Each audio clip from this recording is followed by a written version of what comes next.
ପାନ ଭାରତରେ ପାନ ଖାଇବାକୁ କିଏ ବା ଭଲ ନ ପାଏ।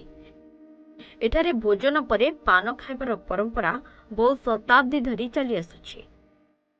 ବିବାହ ହେଉ କିମ୍ବା କୌଣସି ଭୋଜି, ପାନର ସ୍ୱାଦ ପ୍ରତ୍ୟେକ ଅବସରରେ ଏକ ଭିନ୍ନ ଆନନ୍ଦ ଦେଇଥାଏ। ଏବେ ବି ଆପଣ ବୟସ୍କ ଲୋକଙ୍କୁ ଖାଇବା ପରେ ପାନ ଖାଉଥିବାର ନିହାତି ଦେଖିଥିବେ। ହେଲେ ପାନ ଖାଇଲେ କଣ ହୁଏ, ତାହା ସ୍ୱାସ୍ଥ୍ୟ ପ୍ରତି ହିତକାରକ ନା ହାନିକାରକ, ତାହା ଜାଣିଛନ୍ତି କି? ତାହା ଆଜି ଆମେ ଆପଣଙ୍କୁ ଜଣାଇବୁ। ଦର୍ଶକ ବନ୍ଧୁ, ପ୍ରକୃତରେ ପାନ ଏଭଳି ଏକ ଜିନିଷ କେବଳ ସ୍ୱାଦ ଏବଂ ସତେଜତା ପାଇଁ ନୁହେଁ, ବରଂ ସ୍ୱାସ୍ଥ୍ୟ ପାଇଁ ମଧ୍ୟ ଲାଭଦାୟକ।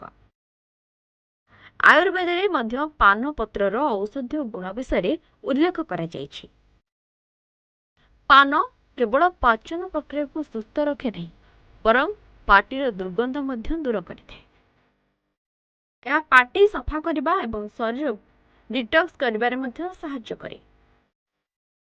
ଖାଇବା ପରେ ପାନ ଖାଇବା ଦ୍ୱାରା ଆପଣଙ୍କୁ ଅନେକ ପ୍ରକାରର ଲାଭ ମିଳିଥାଏ। ଏହା ଦ୍ୱାରା ଏସିଡିଟି ସମସ୍ୟା ମଧ୍ୟ ଦୂର ହୁଏ। ତେବେ ଚାଲନ୍ତୁ ଜାଣିବା ପାନ ଖାଇବା ଦ୍ୱାରା ସ୍ୱାସ୍ଥ୍ୟକୁ ଆଉ କେଉଁ କେଉଁ ସବୁ ଲାଭ ମିଳିଥାଏ। ପାନ ପତ୍ରରେ ଥିବା ପୋଷକ ତତ୍ତ୍ୱ ପାଚନ ପାଇଁ ଅତ୍ୟନ୍ତ ଲାଭଦାୟକ ଅଟେ। ଏହା ଖାଇବା ଦ୍ୱାରା ପାଚନ ପ୍ରକ୍ରିୟାକୁ ଶକ୍ତି ମିଳିଥାଏ।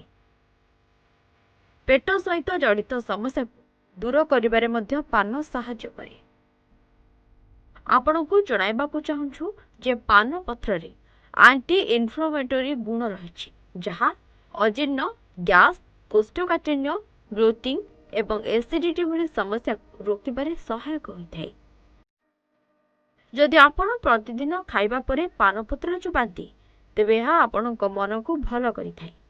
ଏହା ମସ୍ତିଷ୍କକୁ ଶାନ୍ତ କରିବାରେ ମଧ୍ୟ ସାହାଯ୍ୟ କରେ। ପାନପତ୍ର ଖାଇବା ଦ୍ୱାରା ମାନସିକ ଚାପ ମଧ୍ୟ କମ୍ କରାଯାଇପାରେ। ମୋଟ ଉପରେ କହିବାକୁ ଗଲେ ଏହା ମୁଡକୁ ଠିକ୍ କରିଥାଏ। ଭୋଜନ ପରେ ପାନ ଖାଇବା ଦ୍ୱାରା ଶରୀରରେ ରକ୍ତ ଶର୍କରା ସ୍ତରକୁ ନିୟନ୍ତ୍ରଣ କରାଯାଇପାରେ। ଏହା ମଧୁମେହ ରୋଗର ଆଶଙ୍କାକୁ ମଧ୍ୟ କମ୍ କରିଥାଏ। ଏହା ସହିତ ଆମକୁ ଅଲସର ଭଳି ଗମ୍ଭୀର ସମସ୍ୟାରୁ ମଧ୍ୟ ରକ୍ଷା କରିଥାଏ। ପାନରେ ଆଣ୍ଟିବ୍ୟାକ୍ଟେରିଆଲ ଗୁଣ ରହିଛି। ଏପରି ପରିସ୍ଥିତିରେ ଖାଇବା ପରେ ପାନ ଖାଇବା ଦ୍ୱାରା ପାଟିର ଦୁର୍ଗନ୍ଧ ଦୂର ହୋଇଥାଏ।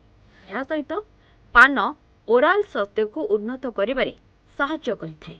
ଏହା ସଂକ୍ରମଣକୁ ମଧ୍ୟ ରକ୍ଷା କରିଥାଏ।